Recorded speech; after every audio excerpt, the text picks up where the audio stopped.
오늘은 구독자분께서 50번이나 청약에 신청을 했는데 지속해서 계속 떨어졌다고 해요. 하지만은 50번이 넘게 떨어졌어도 포기하지 않고 본인만의 청약 전략을 구사해서 당첨된 실제 사례를 여러분들한테 소개시켜 드리도록 하겠습니다. 이 사례를 보고 여러분들도 스스로의 그런 청약 전략들을 잘 구사하게 되신다면 내 집 마련을 할 수 있는 그런 시기가 빨리 앞당겨질 수 있다고 생각을 합니다.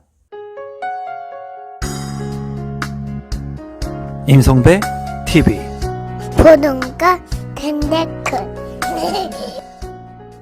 오늘 메일을 보내주신 이 구독자분께서는 이제 감사 인사를 저한테 보내주시면서 본인이 50번이나 넘게 청약 신청을 해서 떨어졌지만 이제 끝내는 당첨이 되었고, 그리고 본인이 어떤 생각을 가지고 어떤 마인드를 가지고 청약 전략을 짜서 당첨이 됐는지에 대한 부분들을 좀 자세히 적어 주셨습니다. 그리고 아마 본인과 같은 상황에 열심히 노력해서 청약 신청을 하지만 내 집 마련이 어려우신 분들을 통해서 본인의 경험담을 좀 나누고 싶다는 그런 말씀을 하셔서 제가 이 부분들을 좀 여러분들한테 소개시켜 드리고 제가 가지고 있는 생각도 좀 공유해 보도록 하겠습니다. 그럼 이분이 보내주신 메일을 한번 제가 읽어보도록 할게요. 임성배 선생님께 감사의 말씀을 드립니다. 안녕하세요. 제 소개를 먼저 하자면 임성배TV 애청자입니다. 저는 39살이고 5살, 3살의 두 아이 아빠이며 2년간 청약을 준비하였습니다. 집 보유는 아예 생각이 없는 철없는 아빠였다가 2018년 후반부터 관심을 갖게 되었지만 부동산 폭등에 따른 청약이 과열되어 있는 상황과 누구나 좋아하는 지역 선호와 전략이 없는 상황에서 청약 당첨은 쉽지 않았습니다. 저에게는 특별공급이라는 카드가 있었지만 높은 경쟁률 속에 전략도 없이 마구 지원하며 50번도 넘게 더 떨어져서 청약을 포기할까도 생각했습니다. 유튜브에서 알고리즘을 통해 임성배TV를 알게 되었고 구독하고 보면서 그간 높았던 제 눈을 낮추고 현실을 보게 되었고 청약 전략을 세워가면서 계속해서 준비하였습니다. 이분께서는 50번이나 넘게 청약을 신청했는데 여기에 그런 표현이 나옵니다. 마구 지원했다. 아무런 전략이 없이 마구 지원해서 떨어졌다. 그래서 포기할까라는 생각을 했다.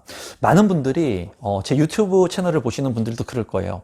내가 가지고 있는 처한 상황을 모르고 그냥 아파트 분양 물량의 모집 공고가 나오게 되면은 무작정 신청합니다. 무작정 신청을 하고 어떻게 해야지 내가 당첨 확률을 높일 수 있는지에 대한 고민을 못 하시는 분들도 아마 있을 거라고 생각을 해요.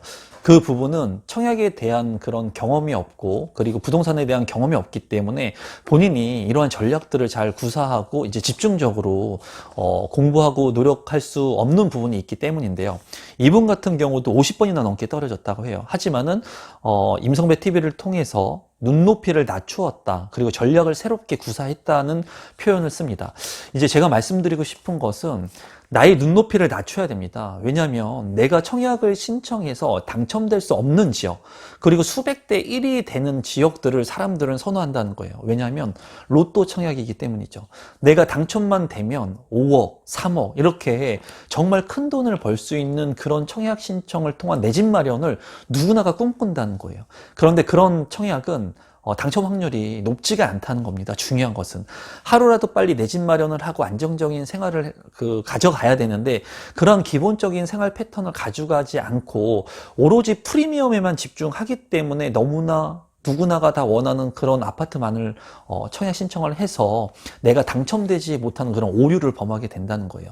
이분도 그런 것들을 이제 계속 느꼈고 대다수의 분들은 50번 정도 청약을 하게 되면 포기할 수도 있습니다. 하지만 이분 같은 경우에는 50번이 넘었는데도 불구하고 지속적으로 포기하지 않았던 게 어떻게 보면 내 집 마련을 할 수 있는 첫 번째 요인이지 않았나 그런 생각을 한번 해봅니다. 계속 한번 읽어보겠습니다. 이분이 어떤 아파트에 당첨이 됐는지 그리고 어떻게 당첨이 됐는지에 대한 부분이 이제 자세하게 나옵니다. 임성배TV에서도 방송했었던 오포 센트리체에 청약 당첨이 되었습니다. 오늘 오전에 아내와 함께 모델하우스 가서 계약을 마치고 왔습니다. 유튜브나 각종 카페에서 정보를 얻어보니 방송에서 언급하신 것처럼 76A타입이나 84B타입의 평면도가 좋고 사람들의 관심을 많이 끌었습니다. 따라서 저는 위 두 개의 타입을 피해 청약하는 것이 좋다고 생각했고 오히려 저가점자들이 몰려들 수 있는 84A 타입이나 84D 타입이 오히려 사람들이 많이 몰릴 것 같아 배제하였습니다. 여기에서도 제가 말씀드리고 싶은 것은 본인 스스로 생각해서 타입을 선택하고 있습니다. 제가 여러 영상들을 여러분들한테 제공을 해 드릴 때는 제 개인적인 주관적인 생각을 결합해서 말씀드리는 거기 때문에, 또한 이 유튜브 채널은 많은 분들, 정말 많은 분들이 제 영상을 감사히도 봐주신데, 제가 이렇게 전략이나 타입을 배제하는 것들을 보시면은 똑같은 생각을 해가지고 배제할 수 있다는 거예요. 그래서 이분 같은 경우에는 제가 평면도가 좋아서 많은 사람들이 몰릴 것 같습니다 라고 얘기한 76A 타입이나 84B 타입은 배제를 했고, 더욱이나 저가점대가 또 몰릴 것 같은 타입조차도 또 배제를 했다는 거예요. 그러니까 누구나 좋아할 만한 타입을 배제하고, 제가 얘기해서 청약 경쟁률이 좀 낮을 것 같다는 타입도 배제한 것으로 보입니다. 그리고 나서 남은 타입들 중에 선택을 해서 이제 신청을 한 것 같아요. 채광이 좋지만 타워형인 이제 76B 타입과 84B 타입의 구조가 비슷한 판상형인 84C 중에 고민을 많이 했습니다. 결국은 신혼부부 특별 공급으로 84C 타입에 청약을 하였고, 다행히 경쟁률은 가장 낮았습니다. 광주시 우선 공급이라 추첨으로 순번을 정하는 예비를 기대해야 했는데, 운이 좋게도 예비 10번을 배정받았고, 예비자 자녀 세대 공개 시 저층이 많아서 고민을 많이 했습니다. 그래도 임성배TV에서 강조하시던 내 집 마련이 중요하다는 것이 떠올라 추첨에 응모하여 저층을 배정받을 수 있었습니다. 이분 같은 경우에는 이제 경쟁률이 낮은 타입에 신청을 해서 많은 사람들이 경쟁이 이제 가장 낮은 타입에 그 청약 당첨이 됐고, 중요한 것은 예비 번호를 받았다는 거예요. 대부분의 사람들이 예비 번호를 받거나 했을 때 대부분 안 갑니다. 안 가거나 그 추첨에 응모를 안 하는 경우가 많아요. 그리고 이분 같은 경우에는 추첨을 통해서 저층이 배정이 됐습니다. 이제 층수를 정확하게 명시를 하고 있거든요. 제가 이제 이분의 프라이버시 때문에 그런 부분은 이제 오픈을 안 해드리지만, 저층에 배정이 됐다고 있습니다. 근데 또 저층에 배정이 되게 되면 포기하시는 분들이 많아요. 그래서 제가 이제 많은 분들의 메일들을 보고 대다수의 사람들이 청약 당첨이 됐는데도 저층에 당첨이 되거나 또 예비 순번을 받게 됐을 때도 추첨에 가지 않는다거나 하는 그런 경우들이 많거든요. 중요한 것은 본질을 생각하면 돼요. 원칙. 첫 번째. 내가 청약 신청을 한 것은 그 이유는 뭡니까? 이 아파트를 내 집 마련하고 싶었기 때문에 청약 신청을 한 거예요. 그러면 저층이 되거나 예비가 되거나 했을 때 무조건 내 집 마련을 한다는 그 전제 조건 하에 그 전략들을 순차적으로 진행하면 됩니다. 여러 가지 다른 상황들이 생겼다고 해가지고 자꾸 경우의 수들에 휘둘려서는 안 돼요. 내가 청약 신청을 했는데 당첨이 됐는데도 저층이라고 해가지고 이 기회를 놓쳐버리거나 그런 실수나 우를 범하면 안 된다는 거예요. 이분 같은 경우에 정말 주요했던 그런 청약 전략이라고 볼 수 있는 것은 눈높이를 낮춰서 청약 신청을 했던 거고, 또 어떤 분들은 이렇게 생각할 수 있습니다. 이분 같은 경우에는 신혼부부 특별 공급이 있었기 때문에 청약 당첨이 된 것 아닙니까? 라고 말씀하실 수도 있겠지만은, 이러한 일반 공급, 특별 공급이 아닌 일반 공급을 통해서도 유사 사례들이 굉장히 많고, 당첨된 그런 사례들을 저한테 감사 인사들을 보내주는 메일이 상당히 많습니다. 중요한 것은 여러분들의 상황을 잘 파악하셔서 눈높이를 조금 낮추시고, 거기에서 이제 여러 가지 타입들이 있을 때 그 타입들 중에도 많은 사람들과 틀린 생각, 차별화된 생각을 통해 가지고 내가 청약 신청하는 게 중요해요. 이분같이 타입이 안 좋은 탑상형이나 통풍이 잘 안 되는, 채광이 잘 안 되는 그런 타입들을 선택하기가 쉽지가 않습니다. 저 역시도 청약을 신청해서 당첨된 그런 사례들이 많고, 주변에 많은 사람들을 청약 신청을 통해서 내 집 마련을 시켜드렸지만, 중요한 것은 남들과 차별화된 그러한 타입들을 선정했을 때, 그리고 남들과 틀린 물량들을 선택했을 때 당첨 확률을 많이 높일 수 있었다는 거예요. 제가 분양을 받아서 살고 있는 아파트 같은 경우에도 똑같은 아파트 두 개가 청약 신청을 했는데, 그때 당시에 당첨자 발표일이 같았기 때문에 하나만 청약 신청을 할 수가 있었습니다. 당첨자 발표일이 같게 되면은 중복 청약을 하게 됐을 때는 이제 이제 둘 다 부적격 처리가 나기 때문에 하나만 신청할 수 있었는데, 제가 그때 선택했던 것은 너무나 좋은 A급지의 선택지를 배제하고 그래도 B급지의 아파트이지만 그래도 입지가 좀 향후에 개선될 수 있는 아파트를 선택해서 청약 신청을 했다는 거예요. 그러니까 대다수의 많은 사람들은 A급지에 누구나가 많은 프리미엄이 몇 억씩 많이 붙을 수 있는 지역들을 선택해서 경쟁률이 높았지만, 저 같은 경우에는 이 경쟁률이 높은 이 A급지의 그 청약 물량을 배제시키면서 동시에 분양을 하는 당첨자 발표율이 같은 다른 물량을 선택했기 때문에 당첨 확률을 높일 수 있다는 거예요. 이런 사례들은 제가 많은 영상들을 통해서도 제가 당첨된 사례들을 말씀드리고 있고, 그래도 이분 같은 경우에는 이러한 것들을 빨리 판단을 하고 50번이나 청약에 실패를 했지만 그래도 추후에는 자기의 상황을 잘 선택하고 그리고 본인의 청약 전략들을 잘 구사해서 청약 당첨이 된 것 같아요. 이 영상을 보시는 많은 구독자분들께서 본인이 특별 공급의 조건이 안 되거나 뭐 저가점이거나 본인의 상황이 굉장히 안 좋은 상황일 수도 있고 당첨이 안 될 수 있는 그런 상황일 수도 있습니다. 제가 늘 말씀을 드리지만 이 아파트 청약을 통해서만이 내 집 마련을 할 수 있는 방법, 그리고 답이 아니라는 것을 늘 말씀드리고 있죠. 3기 신도시만이 답이 아닐 수 있습니다. 그리고 지금 같은 경우에 부동산 가격이 떨어진다, 조정을 받는다, 전세 가격이 하향된다, 이런 얘기들, 그리고 매스컴에 대한 이런 부분들, 그리고 이런 지표들이 조금씩 나타나고 있습니다. 또한 금리에 대한 부분들도 다소 오를 수 있는 개연성들이 있어요. 하지만은 이렇게 가격이 조정을 받는 시기가 온다고 하면 그때 여러분들께서 용감하게 내 집 마련할 수 있겠습니까? 물론 하시는 분들도 있지만 더 떨어지는 가격을 기다리시는 분들이 많다는 거예요. 그런데 제가 19년, 20년 동안 부동산을 하고 경험을 하고 투자를 해본 결과에 의하면 내 집 마련이라고 하는 건 제가 늘 말씀을 드리죠. 내 집 마련, 부동산이라고 하는 건 시간을 사는 행위이기 때문에 가격이 떨어진다, 올라간다, 이거에 너무 민감하게 여러분들이 반응을 해서 그 타이밍을 잡기란 쉽지가 않습니다.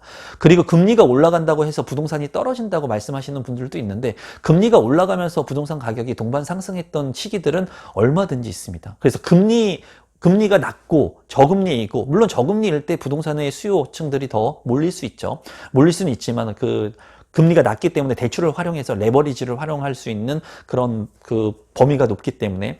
하지만은 금리가 무조건 올라간다고 단편적으로 부동산 가격이 하락한다, 이렇게 보기에는 이거는 그냥 단편적인 논리라는 거예요. 부동산의 가격을 예측할 수는 있지만 부동산의 가격을 정확히 맞추기란 쉽지가 않습니다. 그거는 제가 오랫동안 부동산을 한 경험이에요. 그렇기 때문에 부동산의 시세를 자꾸 맞추려고 해가지고 내 집 마련을 하려고 하다 보면은 결국은 내 집 마련을 하지 못하게 돼 있습니다.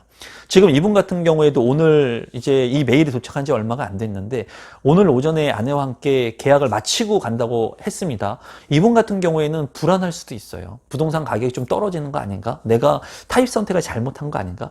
하지만은 마음의 안정이 될 겁니다. 그리고 물가 상승률만큼의 이제 그 자산의 이득을 얻게 될 거예요. 그리고 저도 처음 내 집 마련을 해서 이렇게 계약을 했었던 시기가 지금 기억이 났는데, 그때의 기쁨은 말로 다 할 수가 없고, 그리고 내 집 마련을 해서 내 집을 문을 열고 들어가는 그 첫 번째 순간에는 정말 그 말로 못할 그 뿌듯함, 그런 것들을 느낄 수가 있습니다. 그리고 대출을 어느 정도 많이 받겠지만 그 대출을 통해 가지고 내가 소비 절제를 통제하면서 내가 내 삶을 좀 탄탄하게 가져갈 수 있는 그런 계기들을 마련할 수가 있어요. 그리고 이분 같은 경우에 마지막에는 그런 말씀을 하셨습니다. 내 집 마련에 성공했으니 아무래도 임성배 TV 시청이 전보다는 줄어들 것 같습니다.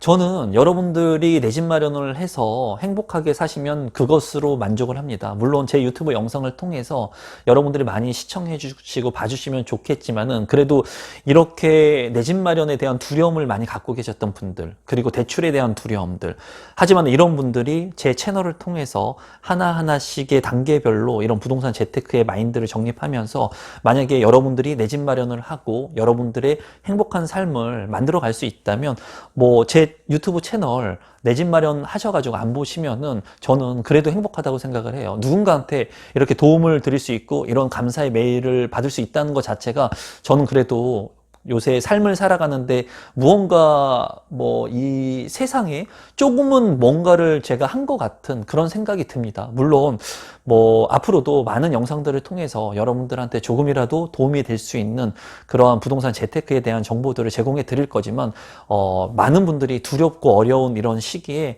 이런 부동산에 대한 그런 벽을 반드시 넘으실 수 있는 그런 계기가 될 수 있었으면 좋겠습니다. 마지막으로 이 감사의 메일을 남겨주신 분한테도, 구독자분들한테도 감사를 드리고, 앞으로 소비 절제 잘 하셔가지고 내 집 마련에 대한, 그리고 5살, 3살 두 아이 아빠라고 하셨는데 앞으로 아이들하고 행복하게 살아가셨으면 좋겠습니다. 그리고 이런 내 집이 없으신 분들이 이러한 그 당첨 사연들을 좀 보시면서 나도 내 집을 마련할 수 있다 하는 그런 꿈과 희망을 버리지 않고, 여러분들께서 청약이 됐던 경매가 됐던 매매가 됐던 내 집 마련을 하려고 하는 그런 의지를 절대 흔들리지 않고 그 목표를 가지고 가시다 보면은 반드시 내 집 마련을 할 수 있는 기회가 생길 거라고 생각을 합니다. 저 역시도 그랬습니다. 저 역시도 그랬고, 이분도 50번이나 떨어졌지만 포기할 수도 있지만 포기하지 않았고, 그러다 보니까 기회가 왔고 많은 방법들, 기회들을 본인들이 선택을 하면서 이제 내 집 마련을 하게 된 겁니다. 여러분들께서도 지금 어려운 이 시국에 너무 어렵다, 불평, 불만 하지 마시고 본인이 처한 삶에서 최선을 다하시면서 돈을 아껴서, 종잣돈을 아껴서 계약금을 만드시는 그 과정을 지나시면서 내 삶의 그런 가족의 울타리도 튼튼하게 만드시면서 내 집 마련을 할 수 있는 그런 기회들을 조금씩 앞당겨 가시면 좋을 것 같습니다. 그럼 오늘도 마지막까지 제 영상 시청해 주셔서 진심으로 감사드리고, 많은 분들이 이 어려운 시국에 힘내시고 그리고 화이팅 하시면 좋을 것 같습니다. 오늘 영상은 이것으로 마무리 짓도록 하겠습니다. 감사합니다, 여러분.